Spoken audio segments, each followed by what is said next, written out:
წლიანი ნიუ-იორკიდან მოგესალმებით ემიგრანტის ისტორიის მომდევნო ეპიზოდით. ალბათ კარიერის ცვლილებაზე ცხოვრების გარკვეულ ეტაპზე ყველანი დავფიქრებულ ვართ, მაგრამ ამ ნაბიჯის გადადგმა მარტივი არ არის. ჩვენი დღევანდელი ეპიზოდის სტუმარმა ზუსტად მსგავსი გზა გაიარა. დღეს ან უკვე ღვინიაშვილს გაგაცნობთ. გოგონას, რომელმაც მაგისტრატურაზე სტუმართმოყვარეობის ფაკულტეტის მიმართულებით განეგრძო სწავლა და დღეს ნიუ-იორკის ერთ-ერთი ყველაზე ცნობილი და მნიშვნელოვანი სასტუმროს W Union Square-ის ივენთ მენეჯერია. აქ რო დადიხარ ხოლმე არ გაქვს შეგრძნება რომ ზღვაპარკში ხარ ესეთ. ცოტა თან ახლა პლუს ახალწლო დეკორაციებიც შევმატეთ და კიდევ უფრო ჯადოსნური გახდა. როგორ აღმოჩნდი W-ში? ნიუ-იორკში ჩამოვედი ტურისტულად. ერთ-ორჯერ NYU-ს ჩავუარე და ერთ-ერთ ძირს დაწერილი წარწერა იყო გააკეთე მეტი ის, რაც გაბედნიერებს. თბილისში რო დავბრუნდი, რაღაცა უფრო დავაკვირდი იმას, მართლა რა მაბედნიერებდა და აღმოვაჩინა, რომ ესე ყველაზე ბედნიერი მასში ვიყავი, როცა ან ოჯახის წევრები, მეგობრები სამსახურში, აი რაღაცა პატარა ღონისძიებების დაგეგმვას მთხოვდნენ. ჩამოვედი აქ, არავის არ ვიცნობ, რეალურად აქ არავინ არ ხარ. მთელი ჩემი განვლილი 10 წლიანი კარიერა არავის არაფერში არ აინტერესებდა. სადაც რამე ტარდებოდა, ნებისმიერ ამინში არ ვიზარებდი და მივდიოდი. ძალიან ცუდი ამინდი იყო იმ დღეს და დამეზარა სახში წასვლა და დროზე ადრე მივედი ერთ-ერთი ბრენდის მერიოტის ამ შემთხვევაში პანელ დისკუსიაზე, სადაც ვიცოდი, რომ კომპანიის ვიღაცა წარმომადგენლები უნდა მოსულიყო იმ ღონისძიების ივენთ მენეჯერს ცოტა დახმარება დაჭირდა. მე კიდე ესეთყუილად ვიყავი მისული დროზე ადრე.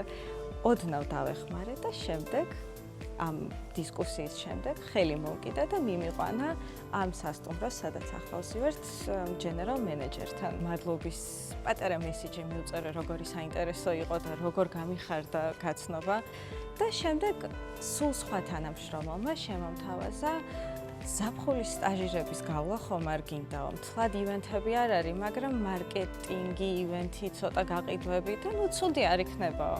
დავამთავრე სტაჟირება, ბოლო სემესტრი მაგდა წერს ამ სასტუმროს HR-ი. ესე სადღაც ნოემბრისკენო დაიდება ივენთ მენეჯერის ვაკანსიაო და გვახსოვს, რომ დაინტერესებული იყავი. ალბათ ვაკანსია არ ვიცი, წამების დადებული იყო, უკვე შეტანილი. თავარი არის არ დანებდე. აი ძალიან ბანალურად ჟღერს, ვიცი, როგორი ბანალურიც არის, განსაკუთრებით მაშინ, როცა რაღაცას ცდილობ, წვალობ, არ გამოდის. კი, რაღაცა ძალიან ხშირად დროში მიწელება.